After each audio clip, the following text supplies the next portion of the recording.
One thing that hasn't sat right with me in regards to how a lot of people have finally been waking up to the mass atrocities going on around the world is when I hear people ask questions like, how can our government fund genocide? How can our politicians be so inhumane? When did the country get to this point? And the answer to that question will be because you were late to the fight. And I know that may suck to hear for some people, but it's the truth.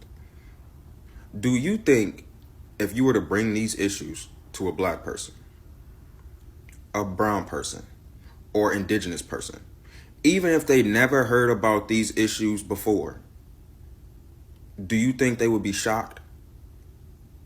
No. No, they wouldn't. And do you know why? Because black people have been telling y'all this is America for centuries, for decades. We have been letting y'all know how fucked up this country really is, how fucked up the leaders of this country really are. But y'all let our words fall on deaf ears. Indigenous people have been telling y'all how fucked up this country really is since the jump. Y'all let that fall on deaf ears. Brown people, they have been letting y'all know that this country is fucked up. Y'all let that fall on deaf ears. They tried to tell y'all about the fuckery going on in the Middle East back in the late 90s. Osama bin Laden left us a letter letting you know why he hated America. Do you think black people are honestly shocked that America can fund multiple genocides and fund multiple proxy wars around the world? No, because America has funded a war against black and brown people in this country since the fucking start. You talking to a group of people who has had every political leader assassinated. Anybody with any type of social clout in the black community that wants the betterment for the black community assassinated. Whether that's here in America, over in Africa, because we can't forget about Gaddafi. And it's happened all around the fucking world. Talk to people in South America, you think they shocked? No. But because y'all let the plight of black people, indigenous people, brown people fall on deaf ears, now we're here. Now everybody's scrambling. What do we do? What do we do? I don't want to pay taxes. I don't want to fund a genocide. Oh my God, running around with chickens like their heads cut off. We wouldn't be here if y'all would have listened to black people from the jump. We wouldn't. Because we would have nipped this shit in the bud. We would have ended this regime a long time ago if y'all just would have listened to everybody else. But nah, y'all was too comfortable getting close to white supremacy. Y'all loved y'all little Starbucks, right? Now everybody boycotting Starbucks. Nah. Y'all loved y'all little Starbucks. Y'all was going on about y'all merry way. Whenever a young black man was killed in the streets, people, well, what did he do? Whenever they would send bombs over to the Middle East, well, we got to get those terrorists. Whenever they would kick Native Americans off their land, well, we need somewhere to live. Oh, but now because everything is happening all at once, we got Palestine, we got Congo, we got Haiti, we got Sudan. We got inflation over here in this country. We got shitty candidates. Now it's everybody's problem. Now everybody seems to care. But when it was only a problem of a few, nobody ever listened. The lesson of this video isn't to shame anybody about getting educated on the issues going on around the world, but it's to teach people to listen to black people when we speak. Listen to indigenous people when we speak. Listen to brown people when we speak, because we have something to say. He is 100% correct in his assessment. And the fact that as black people, we keep saying things, people keep ignoring us, looking down on us, and then they get themselves in these situations.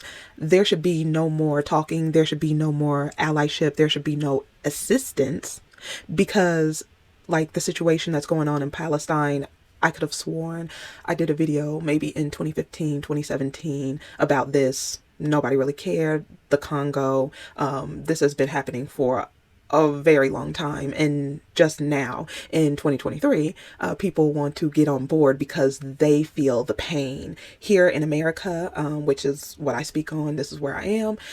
They are feeling inflation. They are now feeling it. So now they can have sympathy and empathy because they want the pain to stop for them. So now they can have empathy for other people.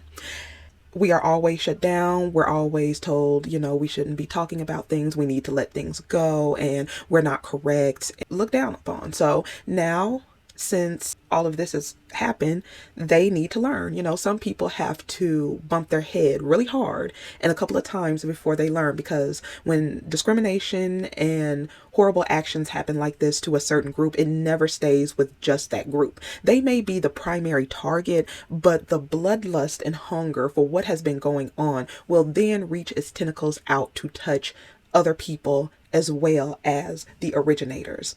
I don't know why people are surprised. I don't know why people are crying out now. Well, because they're in their feelings because of the economy and the fact that a lot of these corporations here don't give a damn about anyone or anything except their bottom line. And these corporations are extremely greedy to the point of insanity. It's leading to a certain end. They think that this is going to go on forever. They think that they're going to pass it on to their children's children. It's not going to go the way they want. But it is very disheartening for me when I saw all of these TikToks and videos of people being so empathetic to the people of Congo and Sudan when this has been going on in Palestine. This has been going on for decades.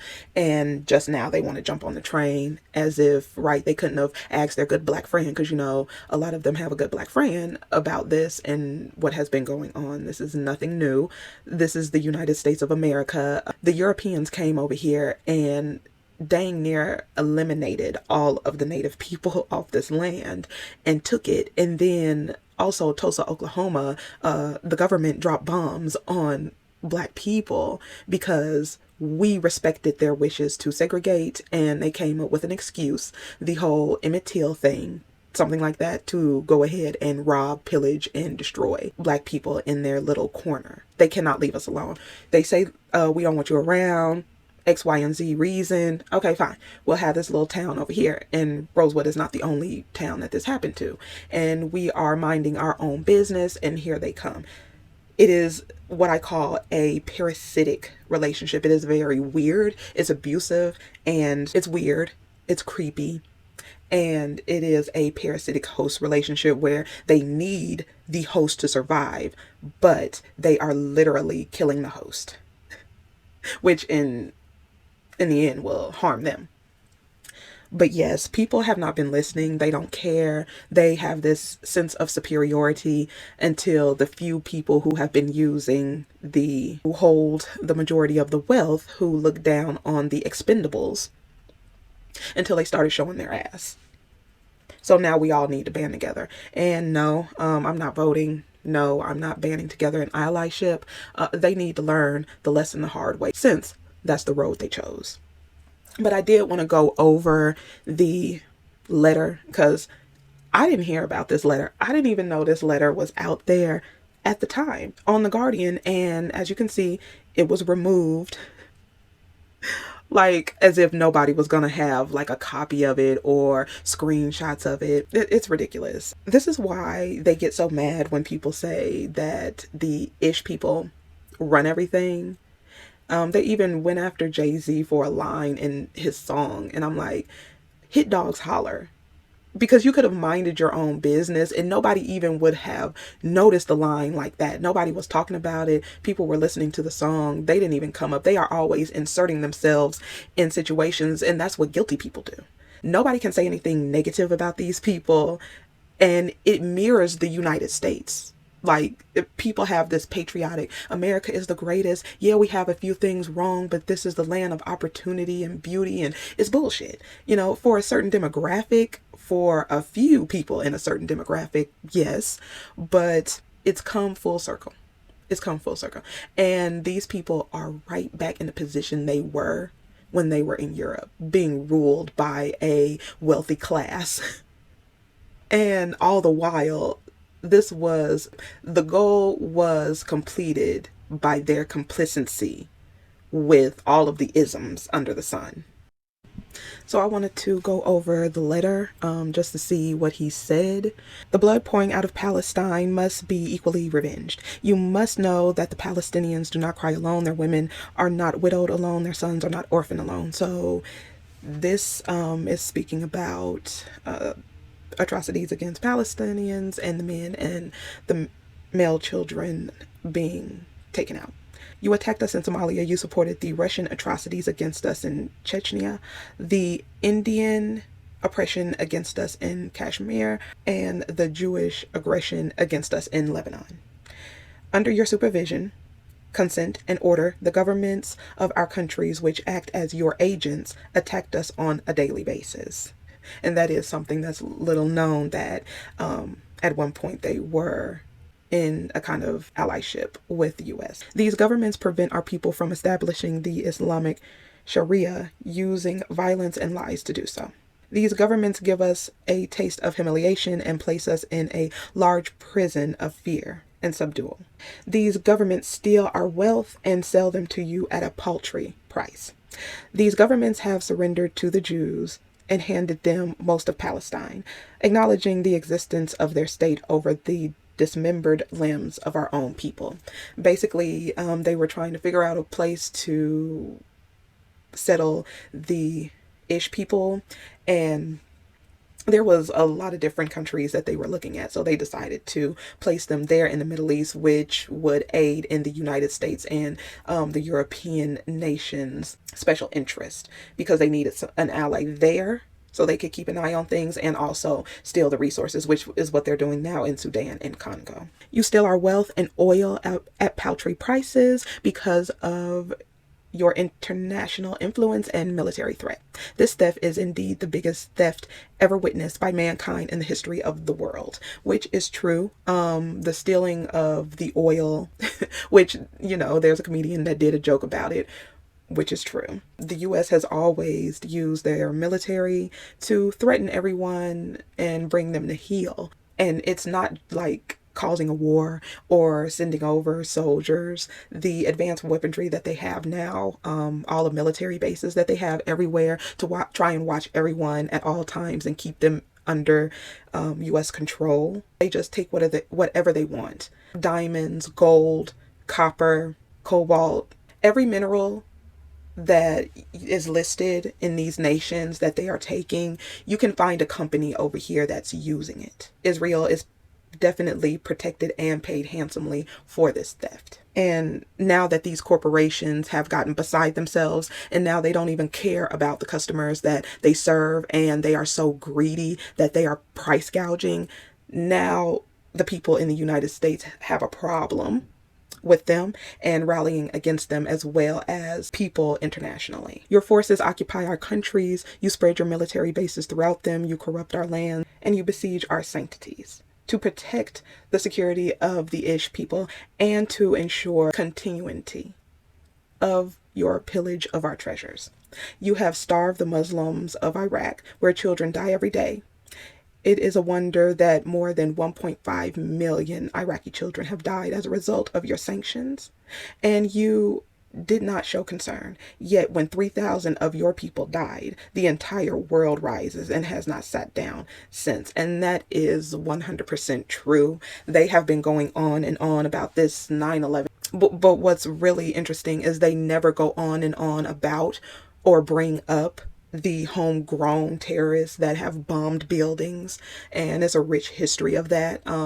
They don't bring up all of the people who have shot up malls and movie theaters, and those are terroristic acts, but they don't go hard about that. But as soon as somebody outside of the country who is not a colorless person, who they say did this thing, they have been talking about it since, and they are never going to let it go, while simultaneously telling Black people to shut the F up about slavery and reparations.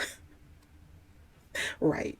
I'm not surprised about how many Iraqi children have died because, you're finding mass graves of Native children and babies.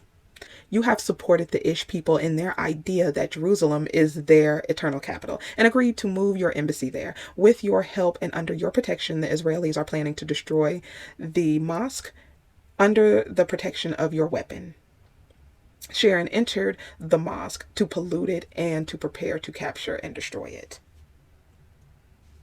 These tragedies and calamities are only a few examples of your oppression and aggression against us. It is commanded by our religion and intellect that the oppressed have the right to return the aggression.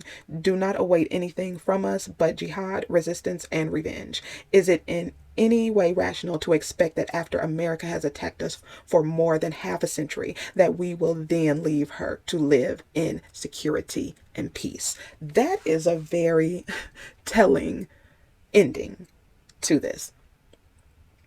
Peace and safety. You know, there's a Bible verse, since we're talking about religion here, which is what this is all built on. It says, as soon as they say there is peace and safety, then there's calamity. And the U.S. has done so much and gotten away with so much. And I mean, people don't know the depths of it. The war on drugs, while the country and its banks bring in the drugs, human trafficking, human and child sex trafficking to some of your politicians, to some of your billionaire actors, actresses. It's more of the business people. We know that the former queen's son engaged in this. I've heard about popes engaging in this. So there's a lot that's being done while exploiting certain regions, disabling, offing certain leaders that don't cooperate. So yeah, and that's been going on for a very long time. It's just a lot of people here in this country don't care. They didn't care because they were comfortable, and now they are uncomfortable. They don't know about, how bad it can get, but they are very uncomfortable right now. So that's why they're fighting. And I guarantee you, if inflation went down and things return back to the way it was before, the price of everything, you would see less and less complaining from a certain demographic. But yeah, people are trying to say that, oh, you're supporting a terrorist. I'm sorry, the U.S. is a terrorist. Israel are terrorists. You are advocating for killing children, the genocide of children. You're a terrorist. You have wiped out the natives on said land. You're a terrorist. And you cannot get from underneath that. The maddening thing about this is they want to cry peace and don't use violence when it comes to them, but they're okay using violence and underhanded tactics and to off people when it's something that they want. But I'll go ahead and leave it right here. Let me know what you thought about this letter. Do you agree with it? Do you not? Go ahead and leave a comment saying why, and I'll see you in the next one.